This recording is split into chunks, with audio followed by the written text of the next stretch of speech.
नमस्कार दोस्तों, मैं अमरनाथ कुमार। शुरू किया था काले धन से, महंगाई, भ्रष्टाचार, युवाओं को रोजगार देंगे, इसके नाम पर धोखा देके लोगों को छल करके देश की गद्दी पर बैठ गया।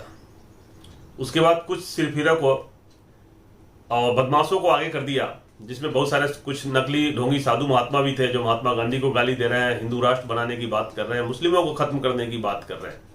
उसमें नरसिंहानंद भी था जो कह रहा है कि अब हम सार्वजनिक जीवन से संन्यास ले रहे हैं, हम साधु बन रहे हैं। मैं हिंदू समाज से कहना चाहता हूं, मैंने अपना जीवन जितना भी था इस्लाम के जिहाद से लड़ने में लगाया, लेकिन अब बचा हुआ जीवन मैं केवल और केवल मां और महादेव के यज्ञ में और योगेश्वर की गीता के प्रचार में लगाना चाहता हूं। मेरे से जो भी अभी तक गलती हुई है उनके लिए क्षमा प्रार्थी हूं। आज के बाद मैं किसी भी सार्वजनिक जीवन में नहीं हूं। हर हर महादेव, हर हर महादेव, हर हर महादेव। मेरे जीवन का एक नया अध्याय, केवल एक धार्मिक व्यक्ति, मेरे जीवन का नया अध्याय शुरू होता है और मैं अपनी पुराने जीवन की सभी गलतियों के लिए क्षमा प्रार्थी हूं। हर हर महादेव, हर हर महादेव, हर हर। तो उसकी एक भी जितने भी गलतियां करी है, क्या माफी के लायक है? उसको ना कानून माफ कर सकता है ना देश की जनता। अब कहता है कि मैं सार्वजनिक जीवन से दूर हो रहा हूं, मैं सन्यासी बन रहा हूं। तो इससे पहले क्या था? क्रिमिनल, डाकू, लुटेरा, आतंकवादी, क्या था वो नरसिंहानंद? हद हो गई। हिंदू राष्ट्र पे आ गया, खाने के नाम पे मारने लगा, लिंचिंग करने लगा कि गाय का मांस खा रहा है उस पे मारने लगा। उसके बाद गौ हत्या के नाम पे आदमी को मारने लगा।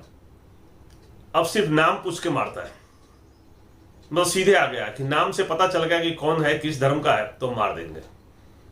यही तो हो रहा है। अब उस भंवरलाल जैन के साथ क्या हुआ?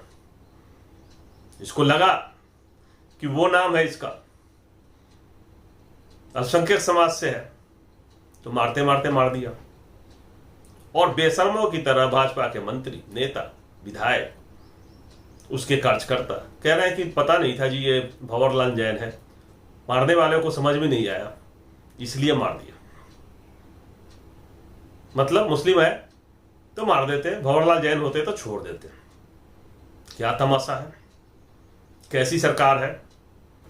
एक शब्द भी इस पर कभी नहीं बोला, न लिंचिंग के नाम पर, न हिंदू राष्ट्र के नाम पे, न गौहत्या के नाम पर जो देश में चल रहा है उस पर कुछ भी नहीं बोला।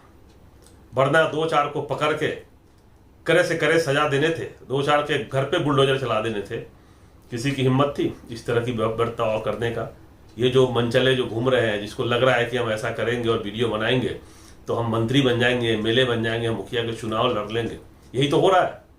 जो इस तरह के काम करते हैं, जो आतंकवादी गतिविधि करते हैं, जो इस तरह से मुस्लिमों से नफरत फैलाते हैं, उनको टिकट दे देता है।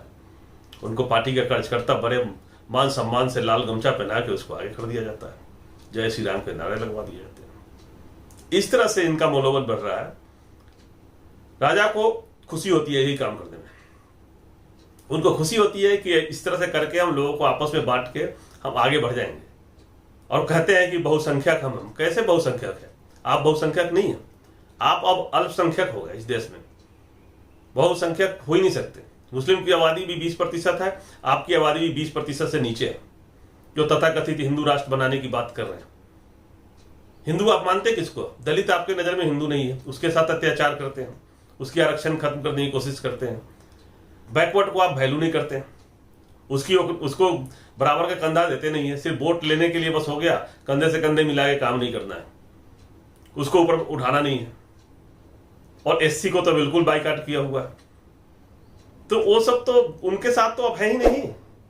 ये तो वर्चस्व की लड़ाई हो गई। लग रहा है जैसे कोई विदेशी लुटेरे इस देश पर आया था और काफी दिनों से इंतजार कर रहा था कि जैसे मौका मिलेगा मैं सबको मार दूंगा, सबको एक एक करके खत्म कर दूंगा और देश की गद्दी पर बैठूंगा और राज करूंगा। यही चल रहा है। कभी सिखों के साथ नफरत, कभी मुस्लिमों के साथ तो चल ही रहा है, कभी एससी के साथ, कभी एसटी के साथ, कभी पिछड़े के साथ। सबके साथ एक एक करके बारी बारी से उनका खत्म किया जाए, उनके अधिकारों को सीमित किया जा रहा है, उनको बर्बाद किया जा रहा है। तो देश की जो 80% आबादी है, जो देश की जनता, जो मानव के रूप में है, जिसमें मुस्लिम है, सिख है, दलित है, पिछड़े है, आदिवासी है, वो एकजुट होना चाहिए उनको, 80% को।